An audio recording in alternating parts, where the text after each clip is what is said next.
सुबह सत्यवती को उसकी सखियां लेकर बाहर आईं, तो देवव्रत ने पहली बार उसे देखा। उन्हें विश्वास नहीं हुआ कि दासराज के इस कुटीर में ऐसी कन्या रहती आई होगी। दासराज की ऐसी पुत्री, न वैसा वर्ण न वैसा रूप। दासराज की पत्नी भी साथ ही थी। उसके रूप में कुछ भी असाधारण नहीं था। सत्यवती सचमुच असाधारण सुंदरी थी। केवट कन्या तो वो लग ही नहीं रही थी। लगता था जैसे किसी आर्य राजकुमारी ने नाटक में अभिनय करने के लिए केवट कन्या का नेपथ्य ग्रहण किया हो। उसका वय 25 वर्षों से ऊपर ही रहा होगा। सामान्यतः केवट घरों में इस वय तक कन्याएं अविवाहित नहीं रहती। संभव है कि दासराज को कोई उपयुक्त वर न मिला। संभव है सत्यवती किसी विशेष प्रकार के घर की इच्छा रखती हो। यह आपकी ही पुत्री है दासराज? देवव्रत के मन का प्रश्न उनके अधरों तक आ ही गया। मैं इसका पिता हूं युवराज, जनक नहीं, दासराज ने कहा। मछलियां पकड़ने गए केवटों ने इसे भी यमुना की जलधारा में बहते हुए पाया था। इसका रंग रूप और तेज बताता है कि यह किसी क्षत्रिय राजा की कन्या है। सत्यवती अपनी सखियों से विदा होकर अपने पिता के पास आई।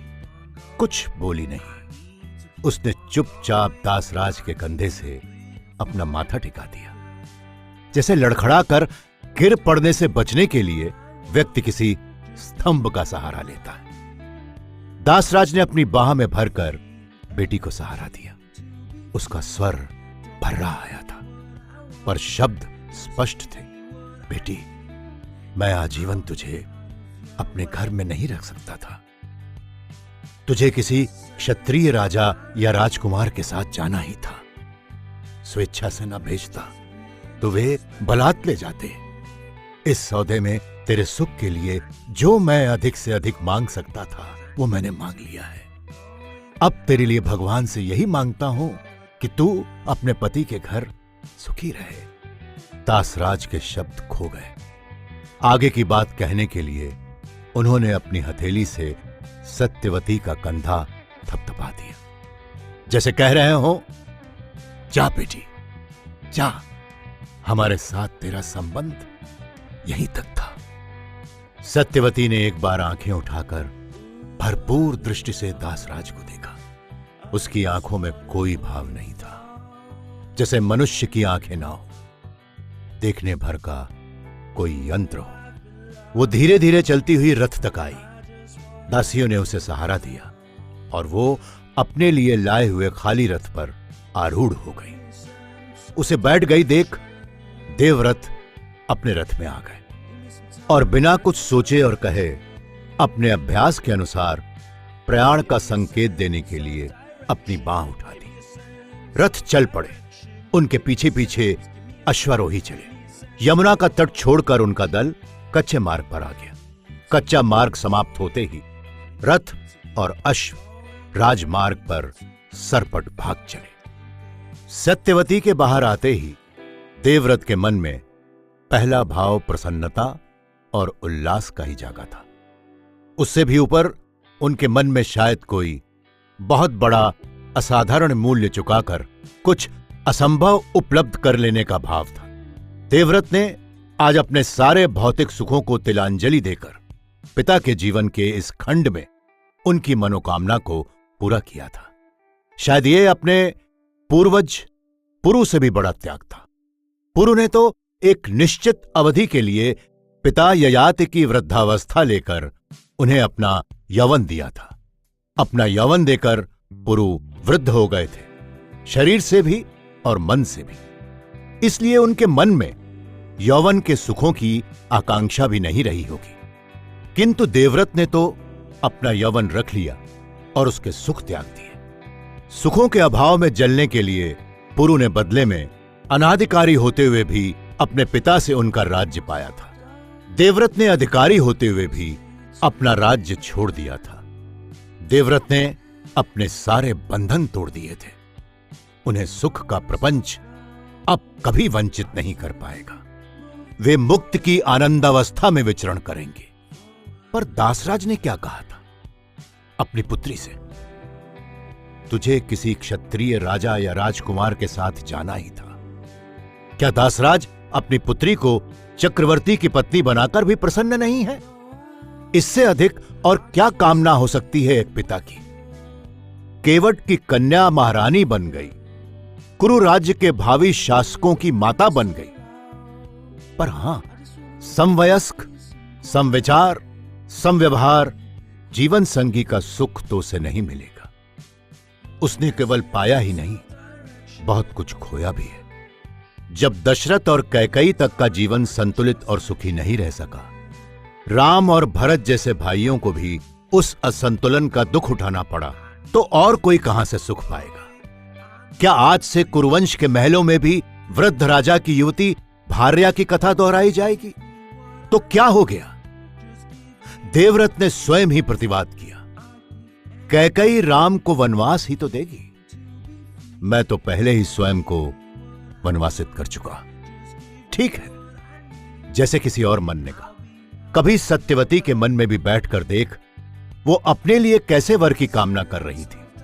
उसने भी तो अपने वर, अपने प्रेमी, अपने पति का कोई चित्र बनाया होगा, और वो चित्र किसी भी दशा में महलों में सोने के पलंग पर पड़े एक कामातुर वृद्ध राजा का नहीं होगा, जो अपनी आसक्ति के कारण अनेक लोगों की इच्छाओं और कामनाओं का दमन कर सकता है। देवव्रत के मन में अपराध बोध जागा। वे एक ही दिशा में अपने चिंतन के तुरंग क्यों दौड़ाए लिए जाते हैं? क्यों नहीं सोचते कि मार्ग दूसरी ओर से भी चलता है? क्या कर बैठे वे? हो सकता है कि सत्यवती का प्रेम का लक्ष्य कोई युवक रहा हो, कोई केवट, कोई तपस्वी, नदी पार करने वाला कोई व्यापारी, जब तब मिलने वाला कोई सेनाधिकारी। तभी तो विदा करते समय दासराज के शब्दों में इतनी असहायता, इतनी हताशा थी। तब क्यों देवव्रत को नहीं लगा कि दासराज के शब्दों में अपनी पुत्री को राजरानी बनाने का उल्लास कहीं नहीं है?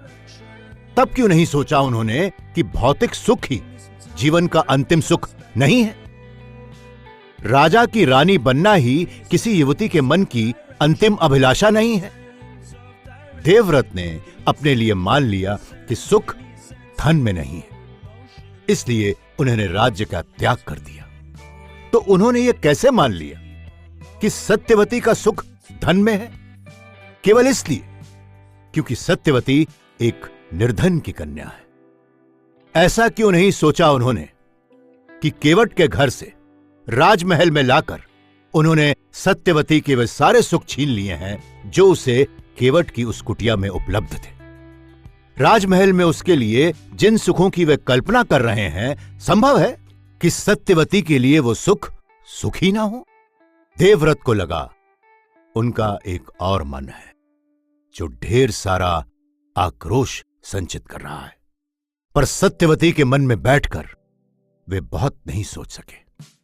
उनका क्षत्रिय मन जैसे बहुत आवेश के साथ बोला, सारे शास्त्र कहते हैं कि माता पिता की इच्छा का पालन, उनकी इच्छा की पूर्ति मानव का पहला धर्म है। उन्हें आज तक यही उपदेश दिया गया था। आज जब उन्होंने अपने जीवन का सर्वस्व देकर अपने पिता के लिए उनके जीवन का सबसे बड़ा सुख खरीद लिया है, तो इस प्रकार की आपत्तियों का क्या अर्थ? श्रवण कुमार अपने माता पिता की इच्छा पूर्ति के कारण अमर हो गया। दशरथ पुत्र राम इसी प्रकार अपने पिता की इच्छा पूरी करने के लिए वन चले गए और अपने यौवन का सर्वश्रेष्ठ काल राजमहलों में नहीं, भयंकर वनों में बिताए। देवव्रत ने भी वही किया है, पर तर्क तो जैसे नाग जाल हो रहा था। सहस्त्रों नाग एक दूसरे से गुंथे पड़े थे। न किसी के शरीर का पता लगता था, न पूंछ का, बस फन ही फन दिखाई पड़ते थे। यदि कहीं किसी की पूंछ दिखाई भी पड़ती थी, तो जब तक देवव्रत उसे पहचान पाते थे, वो एक नया फन बनाकर उठ खड़ी होती थी, और वही फन सबसे अधिक भयंकरता से फुफकारने भी लगता था कि सबसे पहले मुझसे ही निपट लो। इस बार उन्हें लगा कि प्रश्नों का दुमुहा नाग फुफकार रहा है। पहले यह निर्णय कर देवव्रत कि तूने भौतिक कष्टों से बचने के लिए भौतिक सुखों को त्यागा है, या पिता की कामना पूर्ति के लिए अपने सुखों को तिलांजलि देकर स्वयं को जीवन के प्रत्येक सुख से वंचित किया है। उन्हें लगा कि इस दुमुहे नाग के दोनों मुंह को एक साथ पकड़ पाना शायद उनके लिए संभव नहीं है। वो तो जैसे इन दोनों ही प्रकार के गौरव से गौरवान्वित होने का सुख प्राप्त कर रहे थे, पर दोनों बातें कैसे हो सकती हैं? यदि धन, सत्ता और नारी से प्राप्त सुखों में सार नहीं है तो उन्होंने कोई त्याग नहीं किया। जो श्रेष्ठकर था वही किया। पर यदि पिता की कामना कर संयोग सामने खड़ा नहीं होता तो क्या तब भी वे इन सुखों को असार मानकर त्याग देते? और यदि ये सुख असार हैं तो वो पिता के लिए उन सुखों को क्यों जुटा रहे हैं? क्यों नहीं उन्हें भी इन सुखों की निस्सारता दिखाते? क्यों उनके सामने प्रलोभन रखते हैं?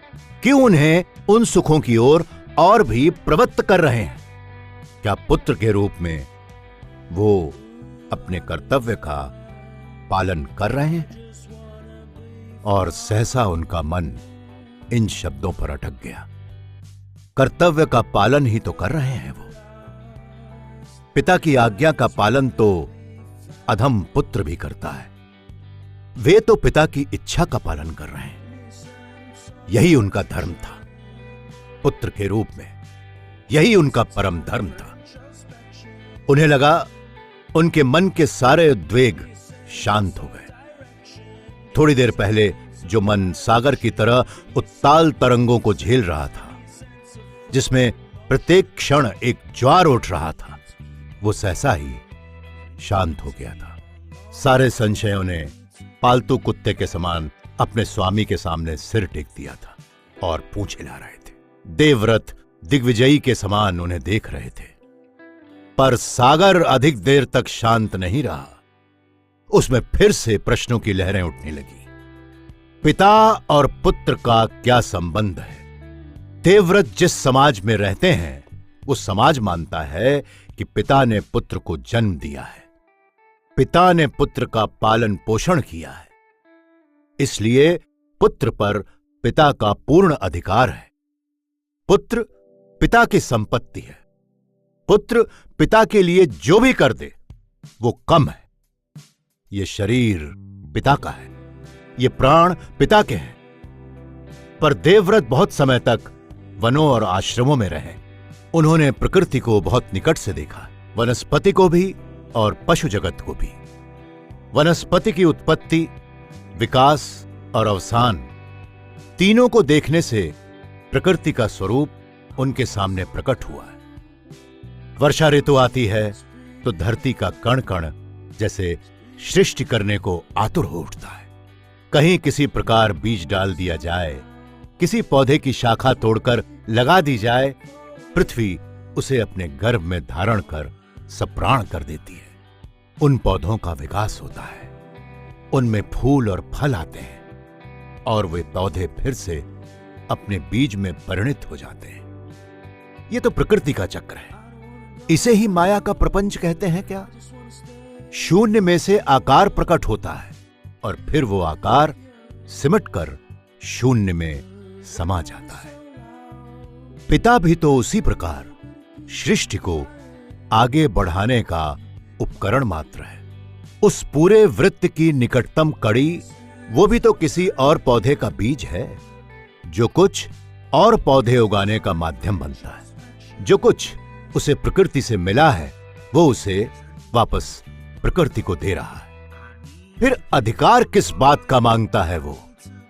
प्रकृति ने उसके मन में ममता भरी है ताकि संतान का पालन पोषण हो। मनुष्य अपनी वंचना को दूर करने के लिए संतान की इच्छा का कारण करता है। वंचित संतान की सुविधा के लिए स्वयं शरीर धारण नहीं करता।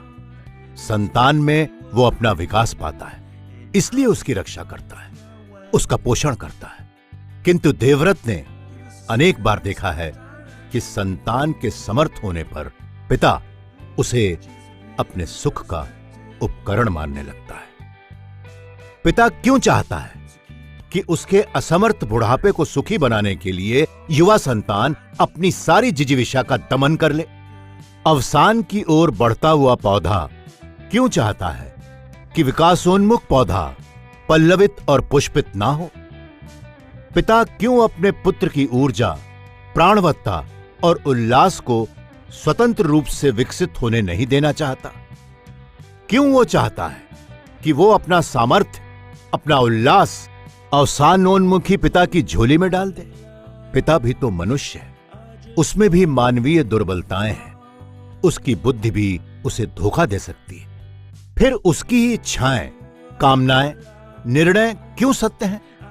पिता और पुत्र की इच्छाएं दो स्वतंत्र व्यक्ति की इच्छाएं होने के कारण समान रूप से महत्वपूर्ण है।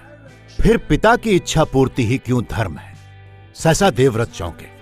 ये सब क्या चल रहा है उनके मन में? पितृद्रोह? क्या वे अपनी इच्छा से किए गए अपने निर्णय से असंतुष्ट हैं? क्या उन्हें पश्चाताप हो रहा है? और देवव्रत ने जीवन में पहली बार अपना रूप पहचाना। उनके चिंतन और कर्म के धरातल अलग अलग है। गुरुकुलों में पढ़े हुए शास्त्र, गुरुजनों के उपदेश और नीतियां बहुत गहरे उतर गए हैं। ये सब उनके रक्त में कर्म करने की बारी आती है तो वे शास्त्र के नियमों को धर्म मानते हैं, पर चिंतन के क्षणों में उनका मन उन नियमों के विरुद्ध अनेक प्रश्न उठाता है। शास्त्र के धर्म की मूलभूत सत्ता को चुनौती देता है।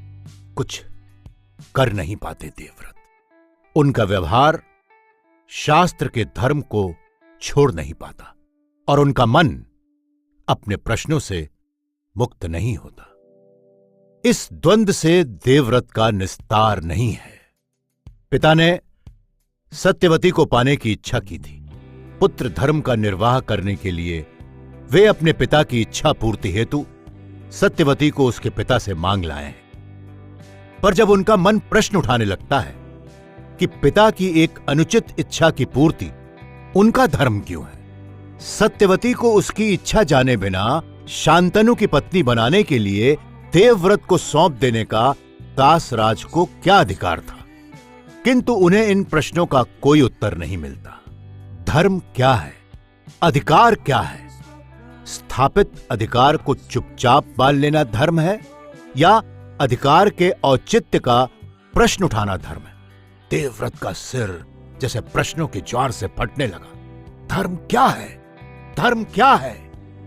देवव्रत कुछ भी समझ नहीं पाते। उनका मन जैसे हार मानकर अपना सिर टेक देता है। धर्म की गति अति सूक्ष्म है देवव्रत।